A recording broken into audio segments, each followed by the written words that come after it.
half of the province's unemployment rate of 9.6%. And yet, Conservatives formed 6 out of the top 10, had a disproportionate amount of money in Ontario. In British Columbia, Conservative ridings were allocated 13 times as much money as opposition ridings. And in other funds as well. So in the Recreation Infrastructure Program, Minister Tony Clement, who's in charge of the program, gave himself 28 projects, 5 times the provincial average, and was the second highest on the list. Out west, Minister Prentice was the second highest person to be allocated funds in terms of the Building Canada Fund Communities component.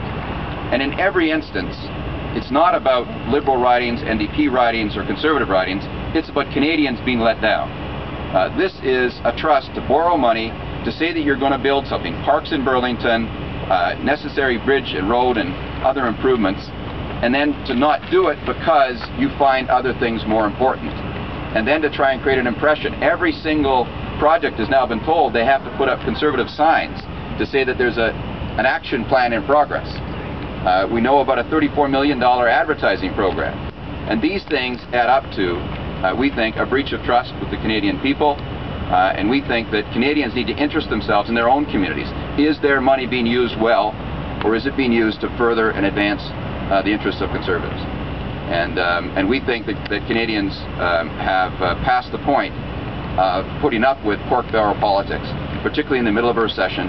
And this behavior, we think, could put a recovery at risk because it's not getting the shovels in the ground. It's not serving Canadians in the timely way that it's supposed to. And anybody worried about the economy, whether touched directly or not, like a number of carpenters and laborers and others are in this area. There are 23% fewer people working in construction in the Toronto region than this time last year. And those numbers could have been positively affected if Stephen Harper and his ministers had made different choices. And for people out there, you know, our economy, we want it to recover. We see some signs of it, but this kind of behavior by the government could cause the opposite effect in terms of bringing projects online at the wrong time, not giving the boost that